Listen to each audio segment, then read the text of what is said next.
मिलेगा। इसलिए समझिए, समझने की कोशिश कीजिए। आपके देवता कौन है? आप देवी हैं और आपके देवता आपके स्वामी हैं। लेकिन स्वामी जब तारी दारू पी करके आएगा, शिखर गुटखा खाएगा, तो उसको देवता समझिएगा?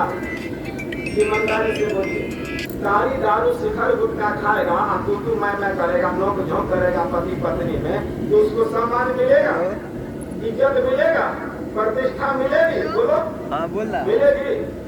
जिस घर में समय से भोजन न बनावे, खाम लगा करके पीढ़ी लगा दे, जब आ रहे हैं खाने के लिए थोड़ा खाम लगा दीजिए। आप लोग क्या बोलते हैं? खाम लगा दीजिए, पीढ़ी लगा दीजिए, या बोरा पर बैठता है, और उसको प्रिय से प्रिय वाणी से कहिए कि आप चलिए भोजन कर। ठीक है, ठीक है, ठीक। वो सोचेगी कि संस्कार है इसकी माँ बाप की, ये पढ़ते ये वीडियो बना खाम लगा दी, पीढ़ी लगा दी। बाबा जी अब यदि गर्मी हो तो जब हम हाँ भोजन मार पर बैठ गए तो एक कोई बात नहीं, अभी हवा चल रही पंखा से थोड़ा हवा नहीं। ध्यान रखिए कि उसको जितना ही हवा चाहिए हमारे स्वामी को, उतना ही हवा चाहिए। ये ध्यान किसको रखना है? पंखा झेलने वाली को और झेलने वाला। जब 5 आप मिनट के बीमार ना पड़ जाते हैं, जब ये 5 मिनट बीमार पड़ता है, तो आप लोग उसको सेवा करती है ना? जितने देखिए बेईमानी कहाँ से शुरू। आज जब आप लोग बीमार पड़ जाए तो कभी आप लोगों को सेवा करती है? करते हैं लोग? बेईमानी कहाँ से शुरू? तो उसको देवता समझिएगा। सब दिन उसको वस्त्र आप धो देते हैं, और जब आप लोग बीमार पड़ जाते हैं तो उसको वस्त्र धोना चाहिए कि नहीं? देवी का वस्त्र धोना चाहिए। बोलो, ईमानदारी से बोलो, माथे पर हाथ रख के बोलो, कलेजा पर हाथ रख के। तो बेईमानी इसलिए ये देवी जो है देवता का सम्मान नहीं करता। बात समझ में आई? दाली तो बातें बनती है ना भाई। इसलिए ध्यान रखिए, और जिस घर में ऐसा दोनों को आदर सम्मान मिलेगा, तो जिस घर में बेटी जाएगी और वह बेटा भी आने वाली दूल्हे को ऐसा ही सम्मान मिलेगा। और जिस घर में छोटे छोटे बच्चियां जब युक्ति हो जाती है, उस घर में जाएगी तो अपने माँ बाप का देखा हुआ संस्कार, शिक्षा, रहन सहन तो अपने ससुराल में क्या करेगी? परोसेगी ना। तो आप ही लोगों का नकल आपके बच्चे करते हैं ना। आप लोग रोज घर में पति पत्नी में नोक झोंक कीजिए, सेना में कीजिए, लड़ाई झगड़ा कीजिए, वो कौन सीखता है? बोलिए। बाल बच्चा सीखता है। बाल बच्चा माता पिता से प्रभावित होता है। इसलिए घर में कभी भी आप लोग झगड़िए नहीं। जिस रोज बहुत गुस्सा है पति में, खूब बोल रहा है, तो थोड़ा 2 गिलास पानी पी लीजिए। मुंह तब तक मत खोलिए जब तक वह बोल रहा है। उसको अपने आप शर्मिंदा होगी कि हम इतना बात करते, लेकिन आज देवी की कुछ भी नहीं। वो अपने आप ये घर में कला की बता। जिस रोज पत्नी टेंशन में है ज्यादा, तो मैं कर रही है, उस रोज देवता को स्लो हो जाना। क्या हो जाना है? डाउन हो जाना है। ज्यादा टेंशन में है तो थोड़ा 1 गिलास पानी पी ले, है ना साहब? पानी पी लीजिए। पानी पी लीजिएगा तो आपका मन शांत हो जाएगा ना। तो आज के घर में तो झगड़ा नहीं होगा, नहीं ना होगा? ठीक है, बड़ी खुशी हो रही। एक भजन से, हाँ तो आइए एक भजन पहले डाले दें, तब उस महात्मा की चर्चा करेंगे।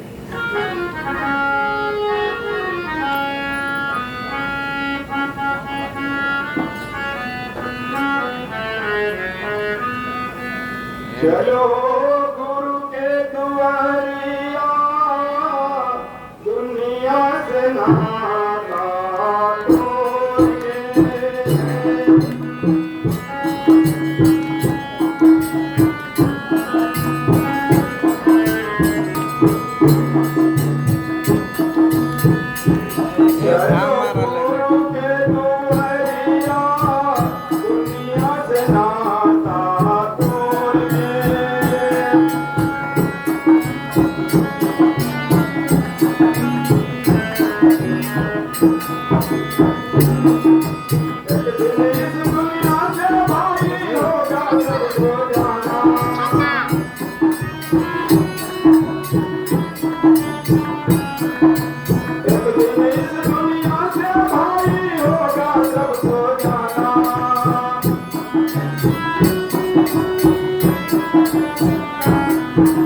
गौरी गौरी जमा किया सब जोर के बाल खजाना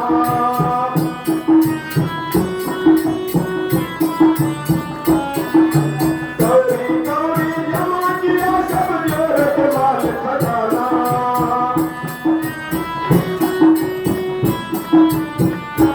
यहाँ कोई न रहेगा माता पिता से नाता जोड़ के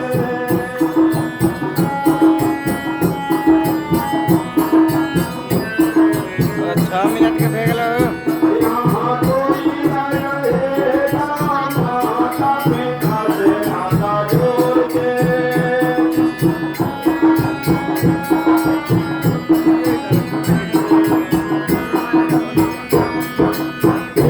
करके माता रोवे बाप करके भाई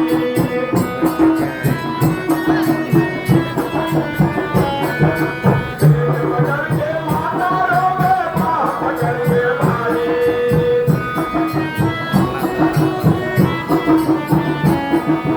भाई पकड़ के छोड़ नहीं रो रो कहत भाई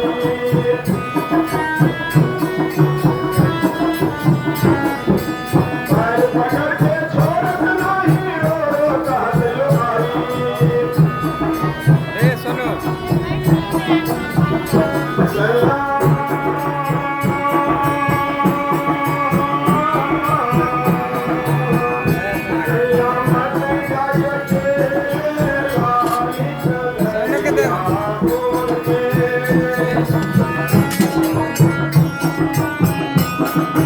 क्या वीडियो बने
जंगल में ध्यान करने के बहुत दिनों तक उन्होंने ध्यान किया। ध्यान जब करते करते उसके शरीर के सभी अंगों में शक्ति आ गई, बल आ गया, ताकत आ गया। इतना ताकत आया गुरु की कृपा से, पूरे शरीर के विभिन्न अंगों में एक नया चमत्कार आ गया, एक नई चेतना आ गई, जागृति पैदा हो गई। एक व्यक्ति था जो वर्षों से बीमार था, रिया वह गांव से चला और वीडियो बना भी राधे में उसी रास्ते से, जिस रास्ते में, जिस जंगल में महात्मा जी ध्यान पर बैठा हुआ था। तो शास्त्र कहता है कि साधु नाम दर्शनम पुण्यम, साधु को देखने मात्र से ही पुण्य का उदय और पाप का क्षय हो जाता है। वह जो आदमी व्यक्ति वर्षों से बीमार था, वह सत्संगी था। वह जा रहा था जंगल से, अचानक वहां पर परे जो ध्यान पर बैठा हुआ था, उन्होंने सोचा कि आज गुरु की बहुत बड़ी कृपा है, मैं वर्षों से बीमार हूँ और महात्मा जी ध्यान पर बैठे हुए हैं, मैं जा करके अपनी जो है बीमारी का कुछ हाल चाल उनसे कह दूं। वह गया महात्मा के नजदीक में और कहा कि हे महात्मा, आपकी बहुत बड़ी कृपा होगी, हे दया के सागर, आप आंख तो खोलिए। मैं वर्षों से बीमार हूँ, सभी जगह से मैं थक चुका हूँ। यदि आपकी दृष्टि हम पर आज पड़ जाती है तो हमारे इष्ट गुरुदेव कह रहे हैं कि आपके आशीर्वाद से मेरी सारी बीमारी छूट जाएगी। वह राही जो जा रहा था जंगल से, बटोही जो जा रहा था, वह कह रहा है। यह आवाज उस तपस्वी के कान में पहुंची। उसकी आंख खुली, आंख जो ही खुली उसकी दृष्टि उस बीमारी वाले व्यक्ति पर जाती है। कहा कि बेटा, मैं तो ध्यान पर बैठा था, तूने ध्यान क्यों तोड़ा? उन्होंने एक पैर पर खड़ा होकर के हाथ जोड़ करके कहा कि मैं वर्षों से बीमार हूँ, आप दया के सागर लग रहे हैं, हम पर कृपा कीजिए ताकि मैं रोग मुक्त हो जाऊं। महात्मा जी गुरु को स्मरण किया और कहा कि हे गुरुदेव, इस व्यक्ति पर आप दया तो कर दीजिए। लक्ष्य कोष जो गुरु बसे, सुरत दियो पाठाए, आ शब्द तुरी अस्मार है, पल आवे पल जाए। गुरु का आदेश मिलता है, वह व्यक्ति क्या करता है, सर का एक बाल खींचता है और उस व्यक्ति को कहा कि ले बेटा, इसको तू गले से लगा दे। उसकी सारी बीमारी छूट गई। बाबा को, उस बाबा को जो ध्यान पर बैठा हुआ था, उसको धन्यवाद दिया। कौन दिया धन्यवाद? बीमारी वाला धन्यवाद दिया और वहां से लौटना शुरू किया, वापस हो गया गांव। ग्रामीण लोग पूछा कि भाई तू तो वर्षों से बीमार था, आज तू जा रहा था, कैसे तू स्वस्थ हो गया?